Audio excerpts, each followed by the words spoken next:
Hello, YouTube. Well, as a strange twist of fate, I have a box of 2011's to mess with for the week. Some of you might recommend or might recognize this gun, this Staccato XC that's got the Stegler written on the side of it. Old Benny Boy and I had 9 days hanging out in Texas. We had 8 class days, and in between we had 1 day for content creation. So 9 days in Texas. After the 9th day, I dropped him off at the airport before heading home.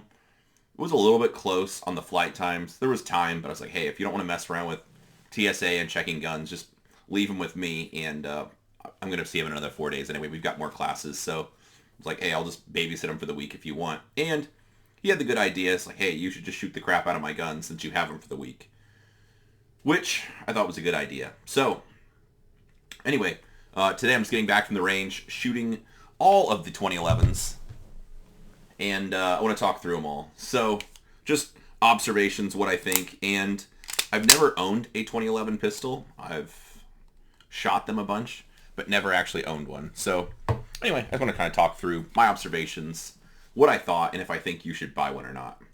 So we'll start off at maybe the most basic of them. Little Stegs, as it's called. This is a Staccato P with a Holosun 507 comp on it. This is just it looks like maybe a 4-inch barrel, 4.5. I'm assuming it's 4-inch. Bushingless gun. It's just a basic 2011.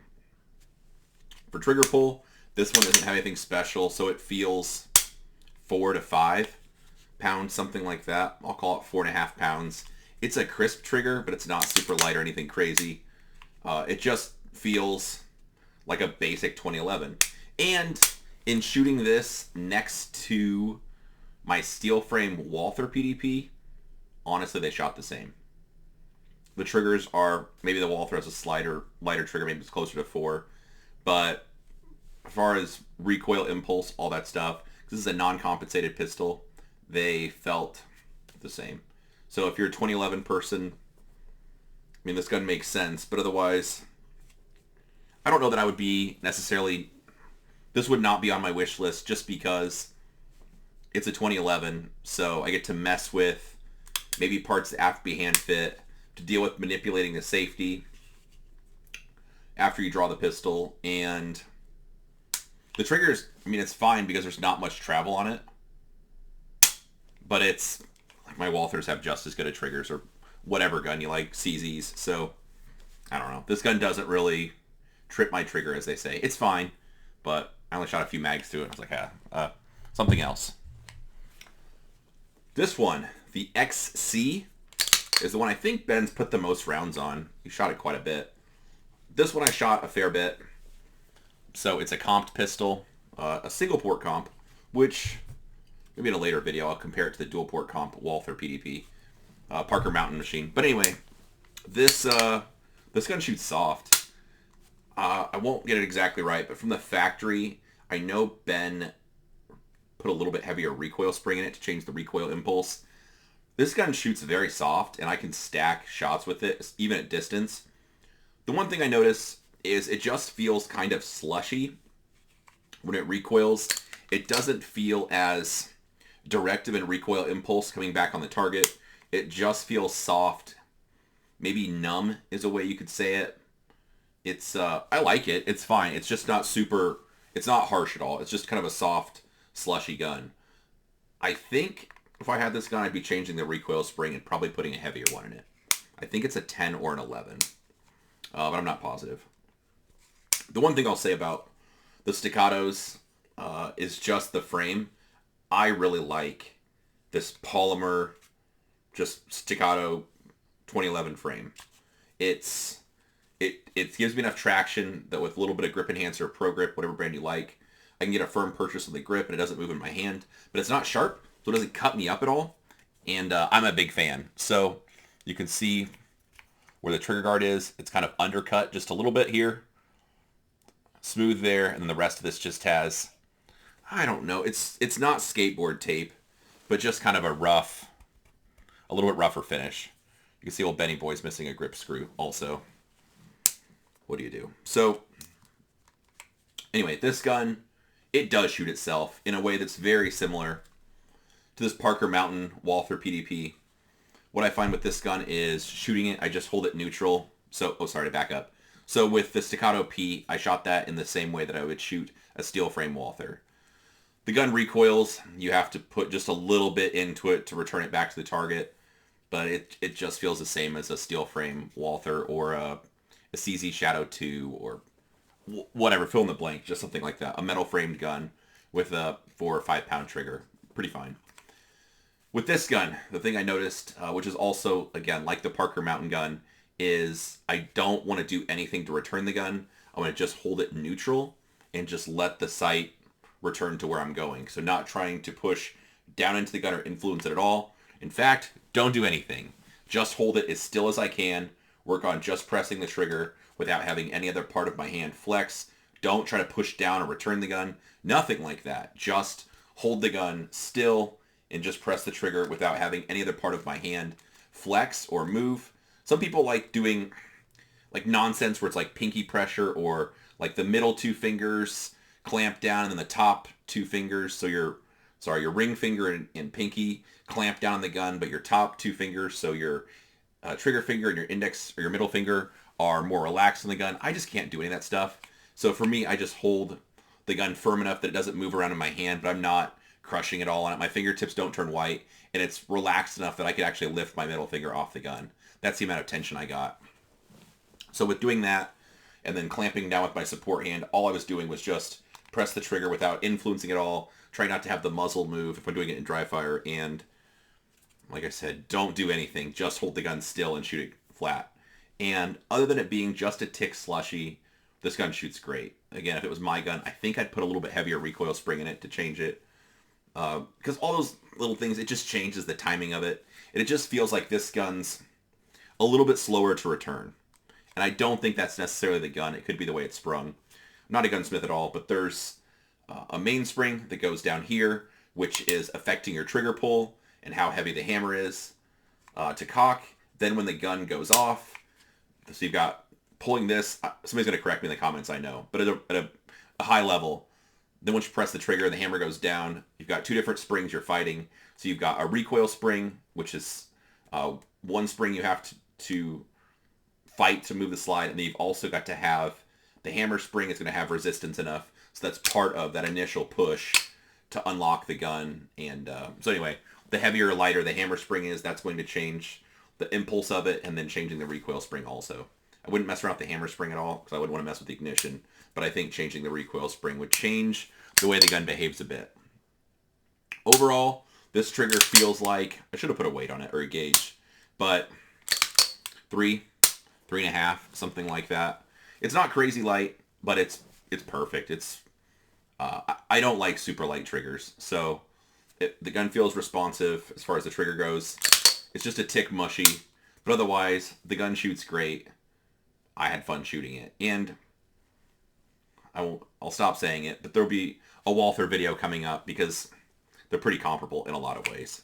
So this gun I liked. It's fun, but it's not a cheap gun. This is a, I don't know, $4,000 to $5,000 pistol with the bells and whistles. I should have looked it up on the website, but it's not an inexpensive pistol either. Then we get to this one, the Atlas. This thing is soft. So this is a Titan, and the one complaint I would have when I've used, so switching frames, this is a metal frame. My friend Cody shot the Titan limited, for USPSA limited division, so 40 caliber iron sight guns for many years. And with that gun, he got used to it, but every time I'd hold on to it, the frame was just too sharp. So much that I felt like my skin was sticking to it, or the little needles kind of driving into my hand, and I'd like feel it stick to my hand as I pulled my hand away, drawing blood on the meaty part of my support hand palm from where it smashes into the gun.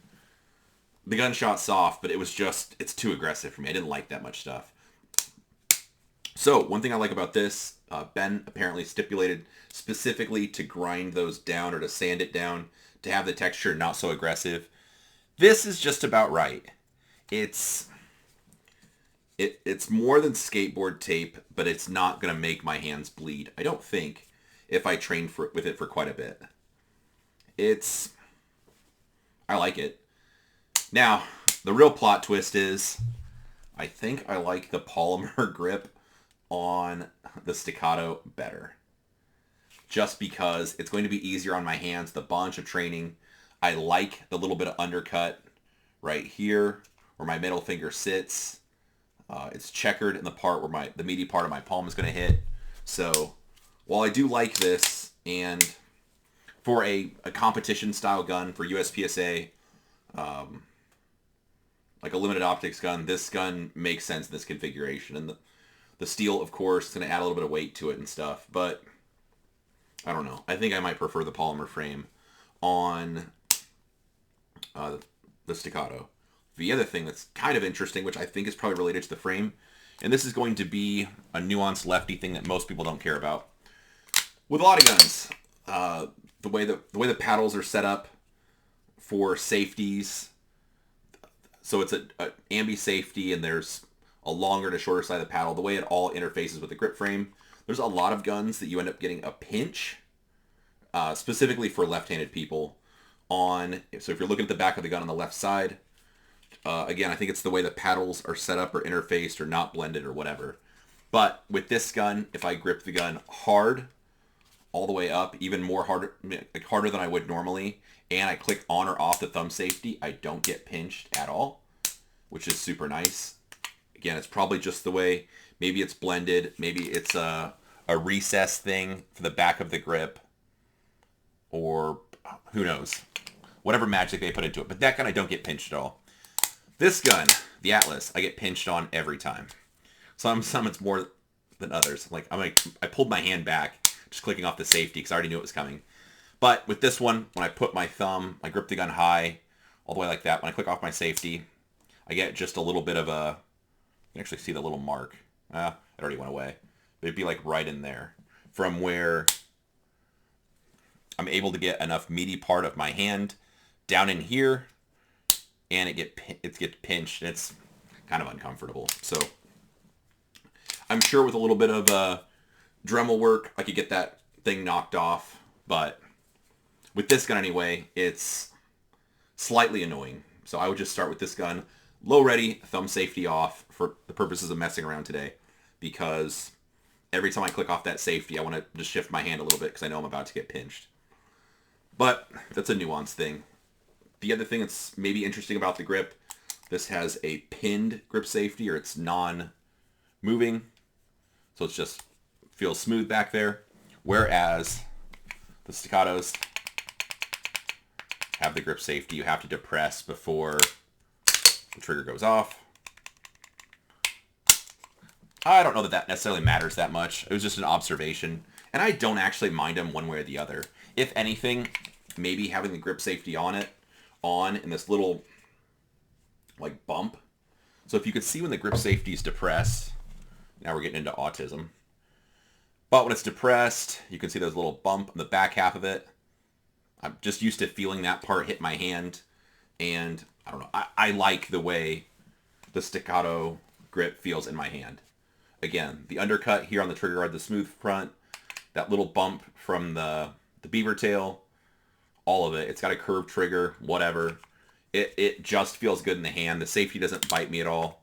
This is a friendly gun that I could shoot a bunch, and I don't feel like, I mean, as it sits right now, I could just take this gun from Ben, go shoot it a ton. Maybe I'd mess around, like I said, with the recoil spring, but otherwise, this gun would be good to go as it is. I'm a fan. I like it. Other than, like I said, it's a little bit slushy.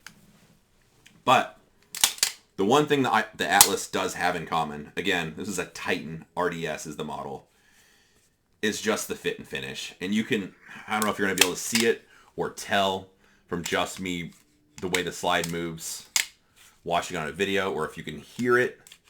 But this thing is just like, it's just like butter. There's no high, no low spots. It just glides along. I suspect if you pulled the recoil spring off and just put the slide on the frame, it would just glide along. There'd be no resistance. You wouldn't hear anything grinding or anything like that. It's extremely impressive how these guns are fit. Again, just the way it locks up. the way it travels. But I think that's a $6,000 plus pistol. And the Staccato just isn't the same way. It's a little bit, it's fine, it's smooth, and this gun's been shot a lot. But there's just some high spots, some low spots, some resistance. It's like you're stuff grinding. But it's just not quite the same. So the Atlas, you can tell what you're paying for. It is extremely, like, it's just, it feels well built. I really like the way the slide, everything feels. The safety, super positive. And the trigger on this one is full send good. This one is, I'll call it 2 pounds. Maybe it's a little bit less. Maybe it's 1.5 pounds. Maybe it's 2.5. But it's super responsive. Just a little bit of pre-travel there. Once you get to the wall, it's not much. It sets it off. To compare that to the XC, just a little bit of play before you get to the wall, that pre-travel, and then it's responsive also. So both triggers are nice and light. However, this one is just, it's light, it's crisp. This one I can send it really hard with. I was shooting doubles today at 20 yards, and I had a couple that were high just from not returning the gun. So another difference is with this gun, so I shot them in order of Staccato P, the XC, then the Atlas. So I shot them in order of price point. The XC, as I kept shooting it, I was just trying to hold it neutral. I tried doing that neutral hold with this gun, and you have to actually return it just a little bit. So, I mean, it's not much. Let's say it's from here to here or something, but just a little amount of returning the gun to bring the dot back to the target. And with this initially, I was just holding it neutral with the same, not returning it, and I was getting just a few high shots. So it was easy to fix, and then I was shooting quite impressed. I was quite impressed, easily holding the A zone at 20. That was no big deal, but a concentric pattern, and like I said, the gun shot great. For sights, because people are going to ask, these were the Staccatos. The dots were mounted by Staccato. They both have Holosun 507 comps. This one, the Atlas, just came with their plate and screws, and Ben just had an SRO at home that he brought me at one of our trips. I think we were in Mississippi maybe, and I just put it on and Loctite it, and that's that. So you can tell I've mounted it because it actually has witness marks, unlike the other ones. But anyway, I think that's it for this one. But final thoughts and closings. I really like the Staccato frame, the way it feels, the polymer. I don't get bit by the safety. For a lefty, if you're right-handed, I don't think any of these will matter. So the safety would be a non-issue for most people. I just like the frame and the feeling of the XC. But this gun is extremely well built. It's super smooth. The trigger's light. It's easy to send it and to stack shots. Doing reactive shooting or predictive shooting with this, the results were good. And with this one, like I said, I have to return it just a little bit compared to the neutral hold with the Staccato. But we're comparing a ported gun versus a non-ported gun that would be suitable for USPSA, limited optics. So, I mean, that says a lot about this guy. It does shoot awesome, but I don't know. $6,000 is a lot of money for a pistol before you even factor in magazines that are whatever, $100 a piece, and I'd need 2 of them. So anyway, I can't say I'm going to rush out and buy these things, but I'm having fun shooting them, and I'll have them back out of the range again tomorrow. So in the meantime, if you have any questions, anything I can answer, feel free to drop it in the comments, and appreciate you watching. Oh, I'm supposed to ask you to like, share, and subscribe, thumbs up, all that junk, if you want to. If not, that's cool too. Have a good day.